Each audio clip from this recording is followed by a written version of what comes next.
Hello, I'm Tommy Moore from the Bartitsu lab, and as you might have guessed in this particular video, I will not be punching, kicking, gouging, stabbing or bludgeoning anybody or anything. But what I will be doing is thinking, and thinking is a hugely important part of your own self-defense and self-protection. It's very important to know that self-defense and self-protection is massively personalised, and if in doubt, follow the advice of boxing, a sport that means an awful lot to me. Protect yourself at all times, defend yourself at all times. You are ultimately responsible for your self-defense. It is not that seminar you went to, it's not that box set you bought, it's not your legendary instructor, it's you. And in your behaviours and your research and your activities and your demeanour, your thinking, your philosophy, your fitness, your aptitude, all of these things belong to you and they're your responsibility. One of the responsibilities I think which is most overlooked is your solid understanding and knowledge of endemics. Now, by endemics, I mean behaviours, norms and patterns that are peculiar to particular areas or groups. And it's important to understand micro-endemics and macro-endemics. A micro-endemic is what is the nature of crime, violence, predatory behaviour in your particular area, let's say within 30 miles or within an hour's distance of where you live. There'll be certain types of crime and certain types of behaviours and certain types of attacks which are more common or less common based on where you live. And it's very important to understand what that situation is like right now, because these things change, areas change, crime changes. So again, understanding your micro-endemics is very, very important. So I'll give you an example. In the area that I have now moved to, antisocial behaviour, violence against the person, moped gangs and drugs have all gone up. So these are the things that I need to be aware of. I need to be less concerned right now about burglary or aggravated robbery or sexual assault, which has gone down in those areas. Not that I need to worry so much about the latter anyway, because I'm ugly. But still, if we're looking at micro-endemics, I'm looking at what particular crime patterns are popular, how long has that been a pattern, and what can I do about it, and how does that change my focus? So again, if you're looking micro-endemics, look at your own doorstep. Where do you work? Where do you live? What is the crime like, and how do you safeguard? Because if you're safeguarding against, say, theft against the person, or if you're safeguarding against another type of violence, but actually the endemic in your area is burglary and robbery, perhaps the time you spend punching pads should be better spent fixing locks, putting lights in your back garden, doing other things to prepare yourself for what is the micro-endemic trend, the thing that you most need to safeguard yourself against. So the most important bit about self-defense and self-protection is prioritization.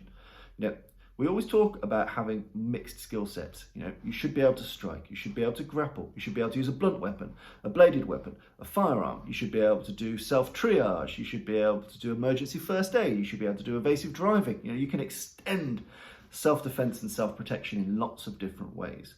But one of the best ways to help forearm and forewarn yourself is to keep abreast of your local endemics. Look at your local crime patterns, which are very, very publicly available and very easy to access and use.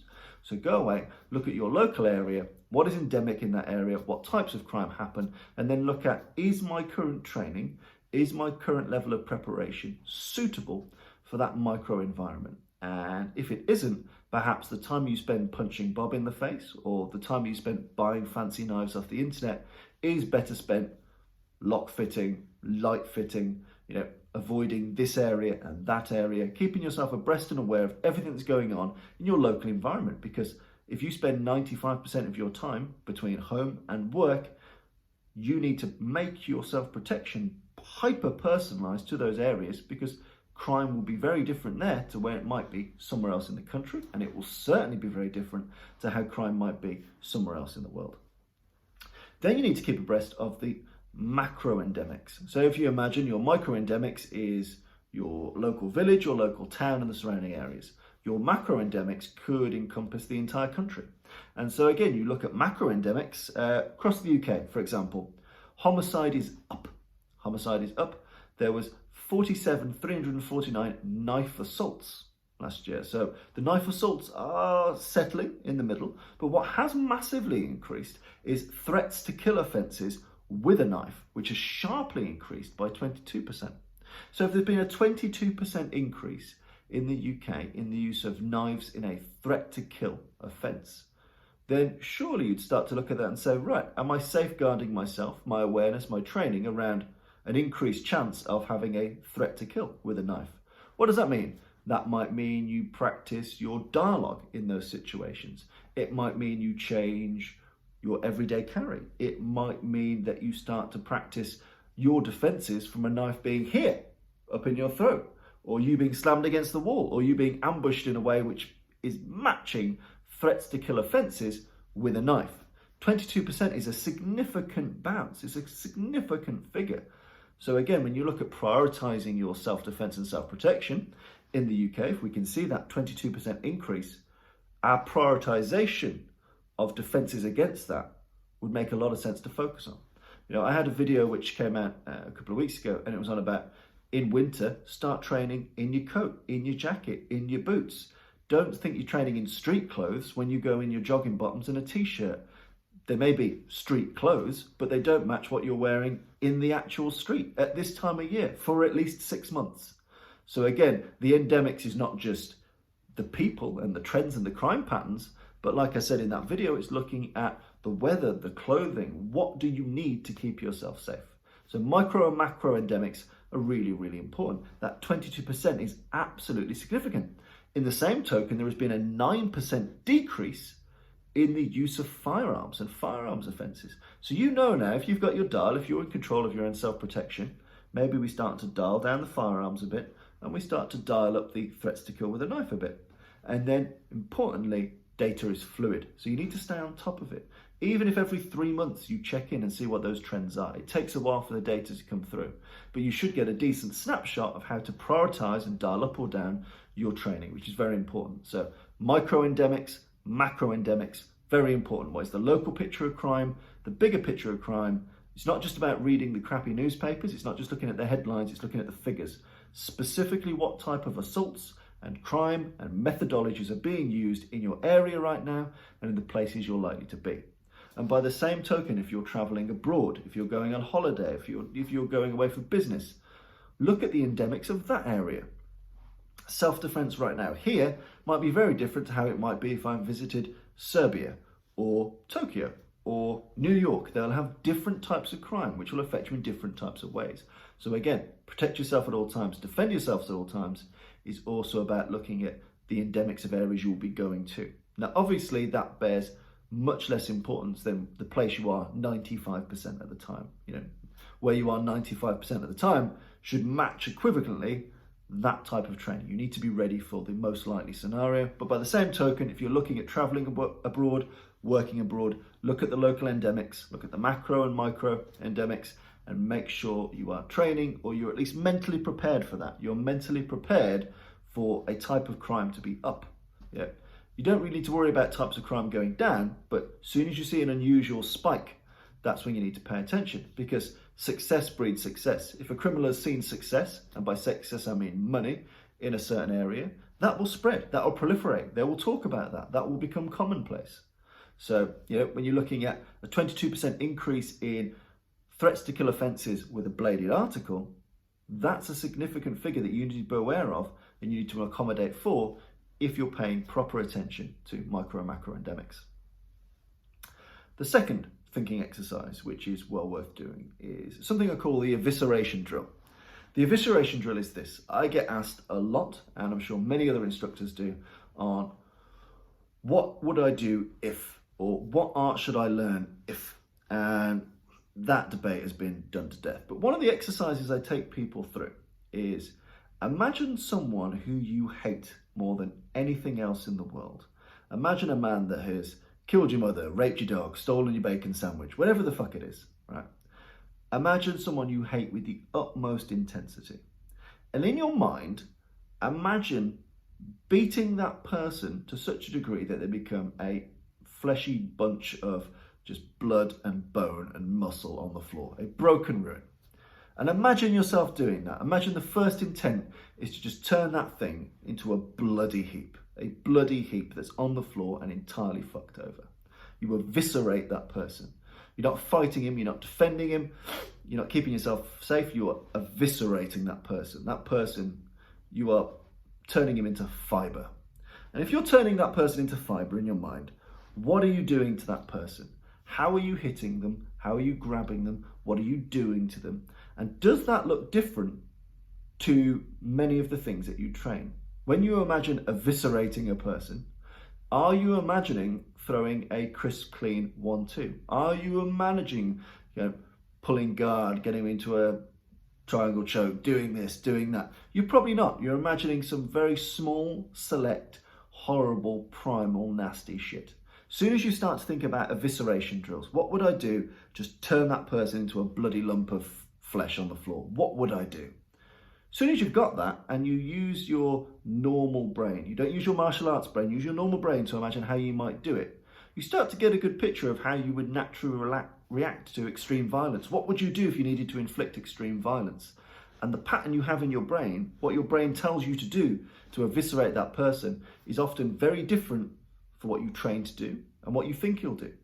And it's important to do that drill because it helps you bridge the gap between what does extreme violence look like and what does my training look like. And albeit training is a scale and there are levels of appropriateness, but at its extreme end, at its extreme combative end, if you are to eviscerate another human being, in your mind, instantly now, if I was to ask you to do it, what would you picture and what would you do? And does that match typically to how you train and the patterns we find ourselves in and the paradigms we find ourselves in because of what we train? If we train boxing or Krav Maga or Brazilian Jiu-Jitsu or even combatives, we can find ourselves working to mental templates, always mental templates. And people talk about muscle memory and conditioning and all this type of stuff. But how well does that correlate with your notion of eviscerating another human being? Because that's a very important thing to think about. So again, the evisceration drill, when people ask me, what would I do to defend myself? A lot of it is already in your head. A lot of how you would respond and what you would do is already in there when people do that drill. So if you've got it there, how do you take what's in your mind and then sharpen it and fine tune it and make it better and more productive, more scalable? That is also a very important exercise. But it's very base level. The evisceration drill helps people get that nasty, sickening, bone-crunching picture in their mind, the extreme worst case scenario, and it helps them imagine the real type of violence it might take to get them there. What bus do I need to get on to arrive at extreme violence? The evisceration drill, imagine you are taking every atom of that human down into a bloody pile. That's something to focus on to really take your mental elasticity to a point of pure combatives. And you can bring it back from there, but it's important to take that journey. If you're looking at extreme scenario, self-defense, self-protection, what would you do to end the person, end the encounter that leaves them completely gone? It's a very important exercise. I really enjoy it. It helps people get in the right mind frame and apply the right level of seriousness to what they're doing. We can all be accused of having too much levity about how we train and what we do and the impact of what we do on a real flesh and blood human being. So it's important to understand what would it take mentally to get from 0 to 11. What does 11 really look like?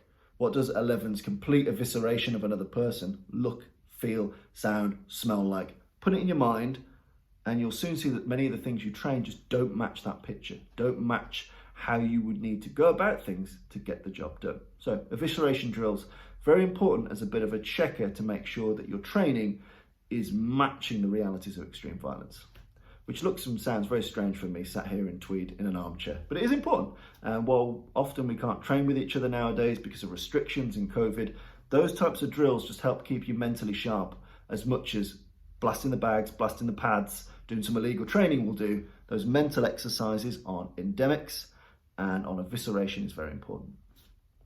And then finally, I just wanted to expand on something called CRAVED. And it talks about what is important to a criminal when they're looking to take your possessions, your property, things that belong to you. And this is a global model. I remember going through it a couple of years ago and it's kind of fallen off the cultural radar, but I still think it's very important, especially for younger people. The CRAVED model is very important because it helps expose just at how risky younger people are at street robbery because they often fall foul of all of the different moments of it. Like all things in self-protection and self-defense, it's another feckin' acronym, but go with me on this. So the acronym is CRAVED. Okay, I'll just bring up my stuff here. Right, so first letter of CRAVED, concealable.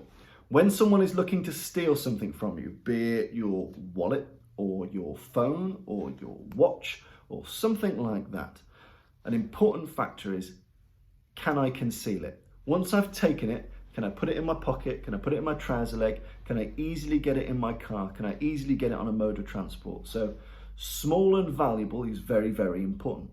So it makes you be aware of what are the small valuables on your person right now and how obvious are they? Because a criminal is looking for something which is easily concealed and easily transported. So it's part of CRAVED.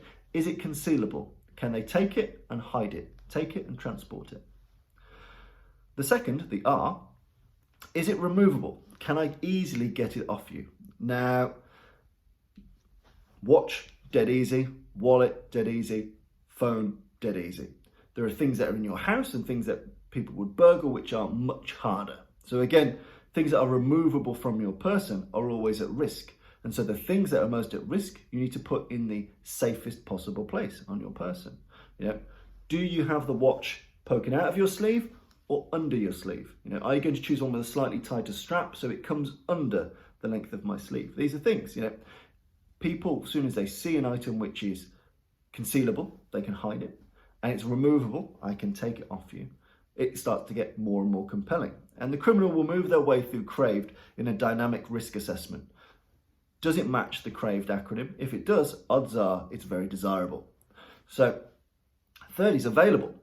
So available, a phone in the pocket is not available. It's concealed, you can't see it.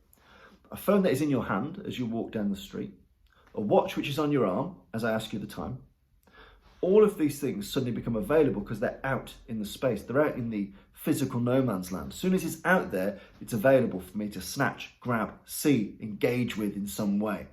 You make things available. It's your fault if people see it. If people see it, it's your fault. You flashed something in an area where you shouldn't have flashed something. So again, where at all possible, make sure that you're not making it more available than it needs to.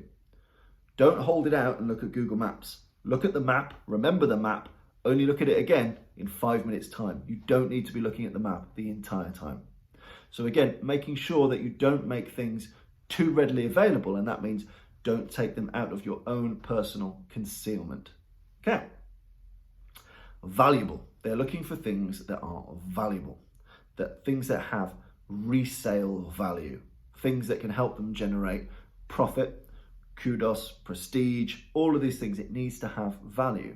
So make sure anything you've got which is concealable, removable, available and valuable is the most hidden on your person. And you'll soon find that a lot of the things that we consider concealable, available, valuable, we wear on the outside. We wear our watch on the outside. We wear our nice things on the outside. We hold our phone on the outside.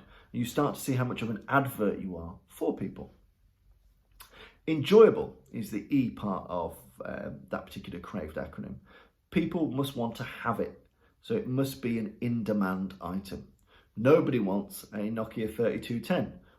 Do they want an iPhone 11? Yes, they do. Yeah. Is it enjoyable? Do people want it? Is it desirous to people? Because that will be a big trigger for them. Yeah. How is what you've got on your person desirable to someone else? Do they want it? Will it bring value to them? Enjoyable. And finally, disposable, in that crime is risky. And if I'm caught, if I suspect I might be caught, if I am chased, can I dispose of that item? If I've robbed that item and suddenly I might be given a random spot check for whatever reason, can I easily chuck it in a bin, in a bush, somewhere else? Can I dispose of that item? Or the other definition of disposal, is it easy for me to sell on to another person? Can I give that to a fence who can find it easy? Is there demand? Is there market demand for that product? So CRAVED, concealable, removable, available, valuable, enjoyable, and disposable. You'll soon start to see, if you apply that to some of the things you wear on the outside, the car you drive, the jewelry you wear, the phone you have, you start to see how much you are advertising your wealth and means to people and how easy it is to take it off you.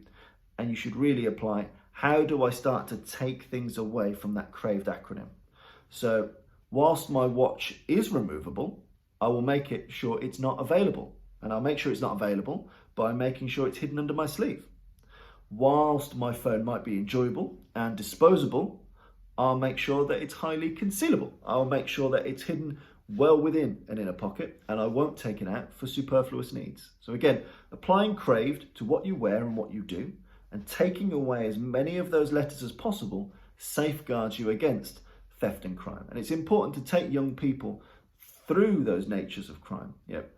What are they wearing? What does having your earphones in? If you've got new Apple earphones in, you're going to see that someone's probably got a jazzy Apple phone. So even if the phone's in the pocket, if you're wearing the very expensive earphones, suddenly I'll think, those have street value, those have street value. They're available, they're valuable, they're enjoyable, they're concealable, and they're disposable. I will have them. I'll have those earphones and I'll have that phone. It's important to let, especially young people, know how much they advertise and how important that CRAVED acronym is, and how they can start to remove letters just by small acts of personal safety. So those are 3 thinking exercises to go through. And I know it's been a relatively long video, but understanding micro and macro endemics, very, very important. Understanding the evisceration drill, using mental exercises to see how far you would go, what you would do, and how that matches your training. And thirdly, especially with young people or vulnerable audiences, helping explain what makes someone a desirable target when it comes to theft and crime. And just because it's street theft, don't get under the notion that it's petty. Many a stabbing, many a rape, many a assault has happened off the back of a successful mugging. So if you allow someone, if you disregard the effect of mugging, if you disregard the notion of having your property stolen and say, oh, just give them your phone. Yes, give them your phone. But if you apply the CRAVED acronym there, if you'd kept your phone a bit safer, you might have not only prevented that mugging, but you might have prevented the subsequent rape and murder of that particular person, depending on how far that goes. So again, safeguarding yourself against crime level 1 might help prevent or dissipate crime levels 2, 3, 4, 5, and 6 from happening. So endemics, evisceration, and CRAVED. These are 3 things to think about on a rainy Thursday.